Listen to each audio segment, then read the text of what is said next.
Hello and welcome back to my channel. If you're new around here, I'm Viviana Simos, your resident freelance academic and pop anthropologist, and this is Scholarly Pages, where I take a particular academic concept or book and then explain it in hopefully slightly easier to understand language. Basically, I've gone through all the confusion, so you don't have to. Today we're looking at an edited volume by Katherine Young by the name of Bodylore. And I actually have it right here. Bodylore is a term coined by the American Folklore Society in 1989. The idea is to focus on the way that bodies tell stories. So folklorists typically are focused on oral or written narratives, and this was a push to start looking at the way that people tell stories with their bodies, sometimes at the same time as oral recitation, and sometimes not. This volume by Katherine Young, or edited by Katherine Young, really sets out in order to really define the boundaries of this kind of new section of folkloric studies. What does bodylore actually entail? What does it include? What does it not include? So that's kind of what this volume was setting out to do. This is a new idea, kind of a new subset of folklore studies, and this is determined in order to say here's how it's useful, as well as some of the boundary lines of what the term represents. Because this is an edited volume, instead of looking at the entire book as an argument or as discussions, I just kind of wanted to focus on a couple of sample chapters that I particularly found interesting, as well as looking at the overall point that the edited volume is trying to make. So let's get started. And let's start with the main point of the book. So as I said before, the main point of this book was to really sketch out the idea of bodylore as a discipline. And really what is at the heart of that is looking at what bodylore means as a discipline in terms of its scope as well as its benefits.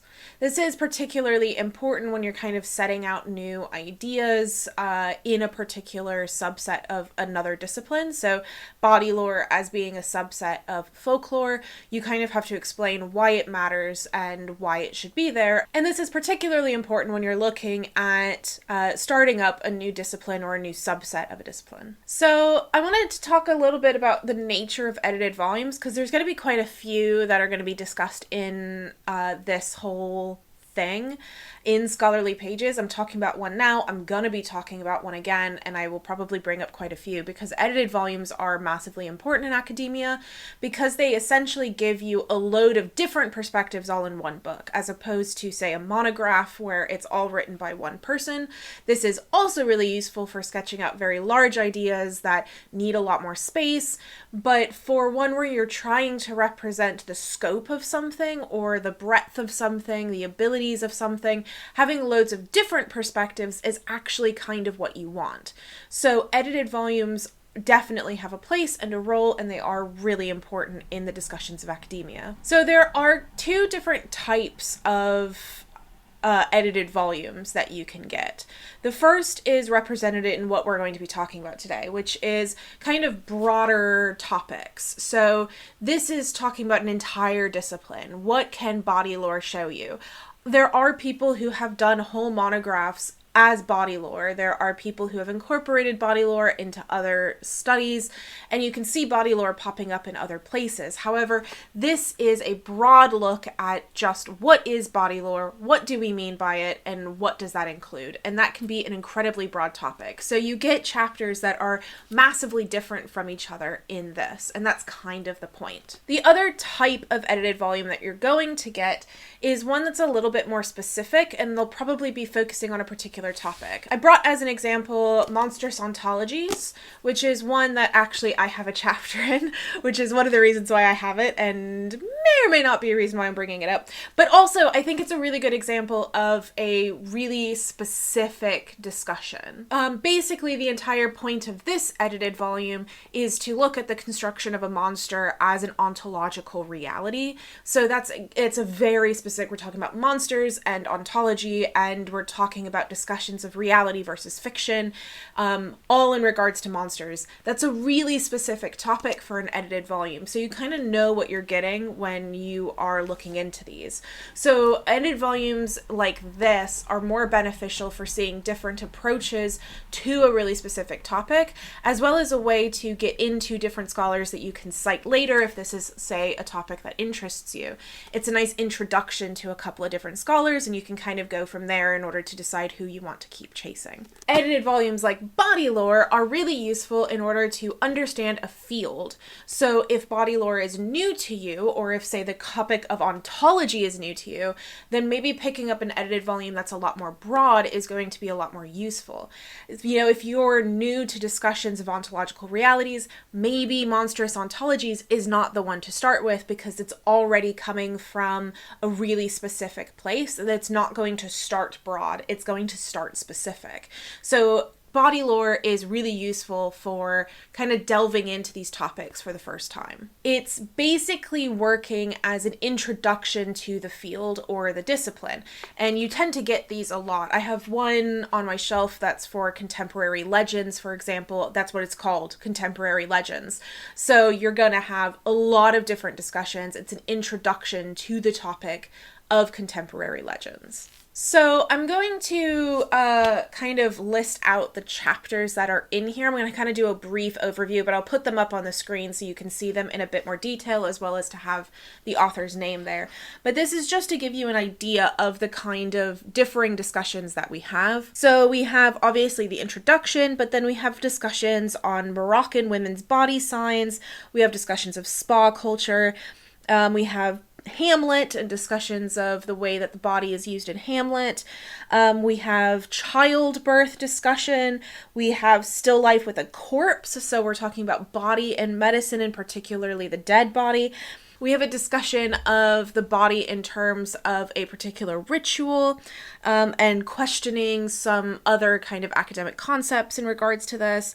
We have quilts, we have the spirit, we have a body as a text, and we have body as evidence. So we've got a lot of different ways of approaching the body in this text alone. So let's get into a discussion of some of the chapters. I've picked out a couple. I think I have 3. Yeah, I pulled out 3, and one of those is the introduction. So I pulled out the introduction separately because typically in these broad edited volumes, and really in most edited volumes, in most academic work in general, the introduction is one of the most important things you can read. The introduction is incredibly important because it lays out the entire idea of the book. It explains where this term is coming from for Bodylore, why it's important, and really a little bit about the history behind it and some of the history of the use of the idea of the body in academia and in social sciences up until this point. So it's a really useful overview of some of the discussions that are underlying the other chapters in the book. Now, one of the things that the introduction in Bodylore is missing, that is frequently found in basically all other edited volumes, with maybe a few exceptions like Bodylore, is that you typically get a section where they are sketching out each of the chapters and explaining a little bit about the point of each of those chapters. I kind of wish it was in here because for an edited volume as broad as this, sometimes the title of the chapters aren't going to give you as much information as maybe like a short little abstract. Even just a 2-sentence phrasings of it can really demonstrate a lot more about whether or not I want to read that chapter. Because edited volumes, you pick and choose which chapters you want to read, and so it would be a lot more enticing to read several of the chapters rather than trying to go by title alone. So I kind of wish that they had that. And it is in a lot of other volumes, like the Monstrous Ontologies, for example, but in this one, it's missing, which is kind of a shame. But that being said, the introduction in this volume, it works as an introduction to the concept of body lore, and that's kind of what you want from an introduction to a broad, edited volume about body lore. You kind of want to read something that says, hey, we're using this term, and this is what we mean by it, and this is why we're using it. And that's really what you want. So in that sense, it does the job, and it is actually a really important one. So if you are going to read it at all, probably read the intro because that really helps to introduce the concept. The idea of body lore, which I should probably mention, is that it's a focus on the discussion of the body as several things. The body is an object of study. It's something that we can look at, but we can also do, right? Because we also have bodies. But we also are looking at it as a form of cultural discourse. So the way that I move my body is a way of having cultural discourse. And they kind of talk about that as well. So it's a way of engaging with different discussions within our societies, within our cultures, in the way that we dress, move, and act in our bodies. It's also a discussion of the grotesque, of the ethereal, the different ways that bodies can be understood. Bodies are gross, but they can also be beautiful, and there is a lot of different discourse between that. When is a body gross? When isn't it? And what does that reveal to us about the cultures that are bringing these discussions and these distinctions to the body? So that's what body lore is really setting out to do. And really, the introduction is only 7 pages. It's really short. So, I mean, you can probably get a copy of it online somewhere. I think I found one before I picked up the volume. So, you can try to find that if that's something that's worth your time, or send me a message and I'll see if I can dig out my version to send to you, if I can find it. So the next chapter that I'm going to focus on is chapter 6, Contesting the Body Politic, the Patum of Berga by Dorothy Noyes. And I probably pronounced quite a few of those things wrong, and I'm very sorry. But basically, this is a really short overview of a study of the Feast of Corpus Christi in Berga. And it's kind of like a half fieldwork journal and half actual research. Now, that's not to say that fieldwork journals aren't actual research, but often anthropologists, our fieldwork journals are very personal, and we tend to not use them massively by quoting, at least in our research. It's more of a way of getting those kinds of emotive feels, and that's kind of at the heart of a lot of what Dorothy Noyes' work is. A chapter is really all about. So it's this idea of there's this really intense ritual taking place in Corpus Christi and Berga, and it's this ritual where you stand in the streets and you shower yourself with sparks, and it kind of hurts, and it's intense, and it's extreme, and it's hot. This person kind of was coming to study this ritual. They were kind of sitting in residences where you can kind of look down. They were analyzing it from a distance. They were observing it a lot. But the more they talked to people that lived there, that partook in this ritual, the more that people kept saying, look, you gotta just do it. Like, we can't describe things adequately sometimes. You need to do it in order to understand what we're saying. And so the scholar finally did. They went out and they did it. And they talked about the experience of that through their bodily knowledge. And I think it's a really interesting discussion on bodily knowledge, and that sometimes there's things that we have trouble describing. How do you describe an emotion? How do you describe a taste? These things are really hard to describe if someone hasn't already experienced it. And this is something that I find a lot in my own research, particularly when I was doing cosplay, that this idea of bodily knowledge was definitely present. And so it was really interesting to see it presented in a much more extreme circumstance, where I think it's a lot more easily understood than, say, cosplay. But I really appreciated it, and I thought it was both very interestingly written as well as an interesting topic. And the next chapter we're going to do is chapter 10, which I think is the last chapter in the book, which is From the Body as Evidence to the Body of Evidence, which is by Barbie Zelizer. And again, I'm probably pronouncing their name wrong, and I'm very apologetic. This one, this is one This is one where the title did not sell it to me. I picked it up because I was like, well, I don't know. I guess I'll read it because I'm into crime fiction at the moment and I don't know if it would relate to that, and that might be fun.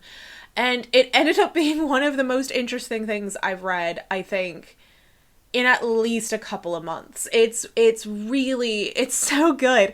But basically the discussion is around conspiracy theories of assassination, and they focus on JFK assassination. So it's about the development and the detailing of the conspiracy theories of the JFK assassination, both as things developed historically as well as how things develop folklorically, because remember, folklore is part of this discussion. And a lot of it is focusing on how the body played a part and the role of the body, and not only the role of the body as something that proved points, so you had to defend your theory by evidence, so you would use certain things, but it also became the point of contention between lay people and authority. And that separation of trust is what often leads to conspiracy theories in the first place. When I can't trust what the authority is saying, then that leaves it up to me and other people like me to fill in the blanks, right? So the body fulfilled the role of evidence. It fulfilled the role as an object to be kind of understood in relation to the kind of crime analysis. But it also became an avenue of storytelling. It became a really important element of that storytelling when it comes to the kind of lay people explaining their own theories. The body played a really important role in that form of storytelling. But it was also the body and the role of the body and the treatment of the body that led to distrust. And it allowed non-official people, as I think the writer uses, in order to challenge the official discourses and the official records. So I found this one really fascinating because I think it's because I didn't really know what I was getting into when I started reading it. And also discussions of conspiracy theories is always fun.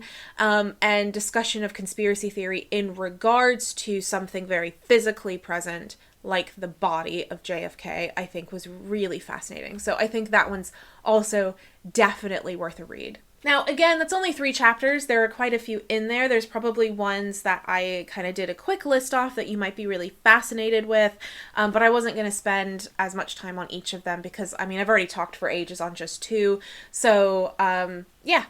But it's definitely worth a read if any of those things really appealed to you. So let's talk about the readability and the usefulness of this text. So I mentioned this before when I was suggesting the After World Religions book and the World Religions Paradigm video, is that an edited volume is really hard to talk about readability because it really depends on the chapter. Because you've got each chapter written by a different scholar, the readability can really change because somebody's style might be a lot more understood easily than another person's style. So it definitely can change from chapter to chapter. So in my opinion, that the 10th chapter, the chapter on the conspiracy theories, I found that so easy to read.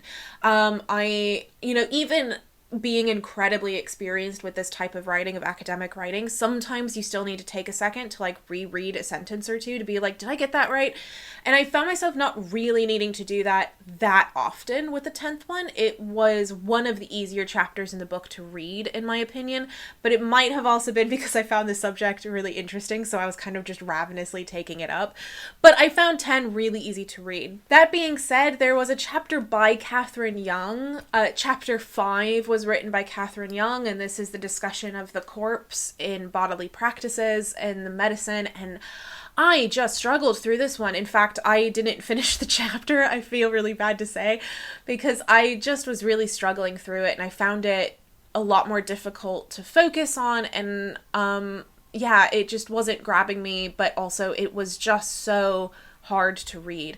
So it definitely jumps back and forth. But that being said, the introduction, which was also written by Katherine Young, was a lot easier to read. So I don't know if it was the flow of the introduction or maybe it was more heavily edited, the introduction. I don't know. But I found the introduction way easier to read than Katherine Young's chapter, but both of them were harder to read than chapter 10. And it flowed like that throughout most of this. As far as usefulness goes, I definitely found it useful. As I said, I've talked about Bodylore in one of my books. It's one of the reasons why I have this copy.